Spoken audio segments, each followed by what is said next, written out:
कानी बहू। किशोरी लाल जी के बेटे राघव की शादी की बात जगह जगह चल रही थी, लेकिन किशोरी लाल जी को कोई लड़की पसंद ही नहीं आती थी। और उसकी एक ही वजह थी, किशोरी लाल जी का लालची होना। उनको लड़की वालों से मोटा दहेज चाहिए था और इसी चक्कर में एक दिन वो एक बहुत पैसे वाले के घर अपने बेटे का रिश्ता लेकर पहुंचे। उस आदमी का नाम था ओम प्रकाश। देखिए किशोरी लाल जी, मेरी एक ही बेटी है और मेरी सारी संपत्ति जायदाद सब कुछ मेरी बेटी नैना का ही है। पापा, नाम से लगता है बहुत खूबसूरत होगी। कितना अच्छा नाम है ना, नैना। ओ, वैसे बात तो सही है आपकी। अब इतना पैसा है, जमीन जायदाद है, इकलौती बेटी, आप भी क्या करेंगे? सब कुछ उसे ही देंगे ना। बिल्कुल ठीक पहचाना आपने। बस बेटी की शादी और सारी जायदाद उसके नाम। पापा, बिना देखे हाँ कर दीजिए ना। इतना अच्छा रिश्ता फिर कहाँ मिलेगा? माला माल हो जाएंगे हम। मैं अपनी बेटी को बुलाता हूँ। अरे नहीं नहीं नहीं नहीं, आपकी बेटी का नाम नैना है, सुनकर ही लगता है बहुत सुंदर होगी। रहने दीजिए अंकल, मैं तो आपकी बेटी के नाम से ही इतना खुश हो गया हूँ कि उसे बिना देखे शादी करने को तैयार हूँ। अब तो मैं उसका चेहरा सीधे शादी के बाद ही देखूंगा। और इस तरह राघव नैना का चेहरा नहीं देखता और उससे शादी कर लेता है। शादी के बाद अपनी सुहाग रात पर जब राघव नैना का घूंघट उठाकर देखता है तो नैना की आंखें बंद थी।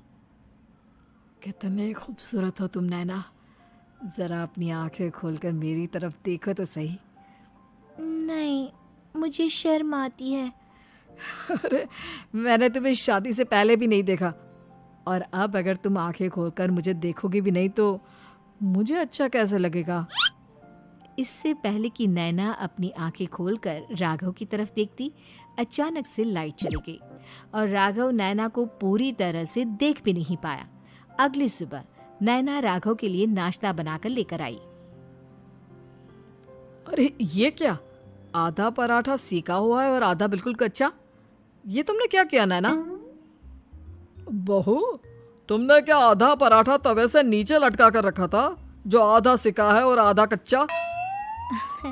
मुझे जितना दिखेगा उतना ही तो सीखूंगी ना पापा जी। जहाँ जहाँ मुझे नजर आ रहा था वहाँ मैंने सीख लिया, जहाँ जहाँ नहीं दिखा वहाँ कच्चा रह गया होगा। इसका क्या मतलब है? ये कैसा मजाक कर रही है तुम? अरे बहू, तुमने इतना लंबा घूंघट क्यों लगाया हुआ है? देखो, हमारे घर में बहुओं को बेटी की तरह रखा जाता है, और फिर तुम तो इतना सारा माल लेकर आई हो। देखो, ये घूंघट डालकर रखने की कोई ज़रूरत नहीं है। हाँ नैना, पापा जी ठीक कह रहे हैं, तुम तो आराम से रहो, अपना ही घर समझो। नैना अचानक से अपना घूंघट उठा लेती है। अरे ये क्या पापा, नैना की तो एक आंख फूटी हुई है।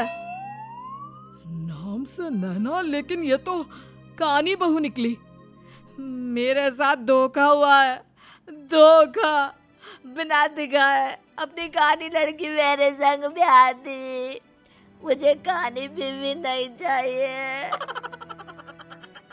मुझे अभी ओम प्रकाश जी से बात करनी पड़ेगी। आखिर उन्होंने मेरे साथ ऐसा किया क्यों? अरे, आप लोगों ने ही तो पापा से कहा था कि आप लोग शादी से पहले मुझे देखना नहीं चाहते। अब मेरे पापा पर क्यों इल्जाम लगा रहे हैं? अरे लेकिन उन्हें बताना तो चाहिए था ना कि तुम कानी हो, एक आंख से तुम्हें दिखाई नहीं देता। किशोरी लाल और राघव नाराज होकर ओम प्रकाश को अपने घर बुलाते हैं। पापा जी, ये आपने क्या किया? शादी से पहले बताया क्यों नहीं कि नैना की आंखों में परेशानी है? अरे, आप ही ने तो लड़की देखने से मना कर दिया था। अरे लेकिन आप बता तो सकते थे। आपको तो हमारी बेटी की प्रॉपर्टी चाहिए थी, वो भी पूरी की पूरी। अब क्या हुआ अगर उसे आधा दिखाई देता है? प्रॉपर्टी तो आपको पूरी मिल गई ना। अरे ये क्या बात हुई? मेरी शादी प्रॉपर्टी से नहीं, आपकी बेटी से हुई है। अब ये तो पहले सोचना चाहिए था, तब तो मेरी प्रॉपर्टी देखकर तुम्हारी जुबान लप लपा रही थी। लेकिन मैं कानी लड़की को अपनी बीवी बनाकर नहीं रख सकता। पापा, कुछ करिए ना आप। हाँ, करता हूँ।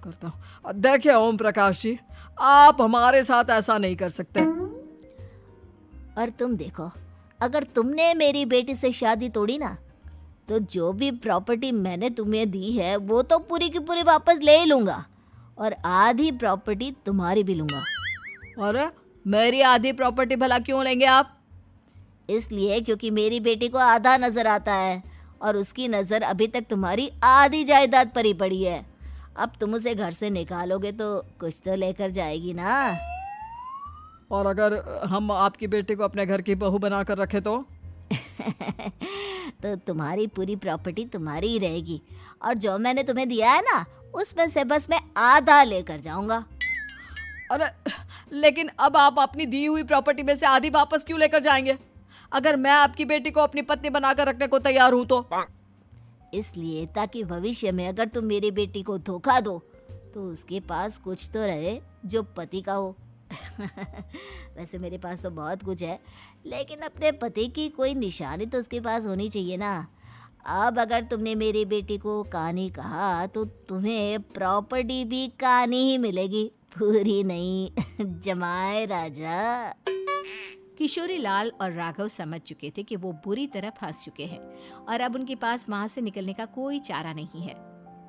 अब समझ में आया ना, लालच बुरी बला होती है। एक तो तुम्हें प्रॉपर्टी मिली, ऊपर से बीवी मिली, उसमें तुम्हें नखरे भी दिखाने हैं। आए बड़े, चुपचाप बैठो दोनों। कुछ दिनों के बाद नैना राघव की कार लेकर बाजार घूमने निकलती है और जब कार लेकर वापस आती है, ये क्या? एक तरफ से मेरी गाड़ी पूरी खराब हो चुकी है। लगता है तुमने मेरी गाड़ी को किसी दूसरी गाड़ी के साथ एक्सीडेंट किया है। अरे अरे कितना बड़ा नुकसान कर दिया तुमने बहू। वो क्या है ना पापा जी, मुझे एक आंख से दिखाई नहीं दे रहा था, सामने से गाड़ी आ रही थी। मुझे तो सिर्फ आधा ही दिखाई दिया और वो गाड़ी मेरी कार से रगड़ते हुए निकल गई।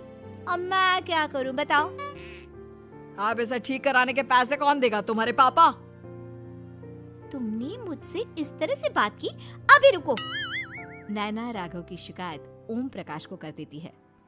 देखो राघव, अब जो मेरी आधी प्रॉपर्टी तुम्हारे पास थी ना, उसमें से आधी और मैं लेकर जाऊंगा, क्योंकि तुमने मेरी बेटी को डांटा। अरे नहीं नहीं पापा जी, गलती हो गई, माफ कर दो। गलती की तो कोई गुंजाइश ही नहीं।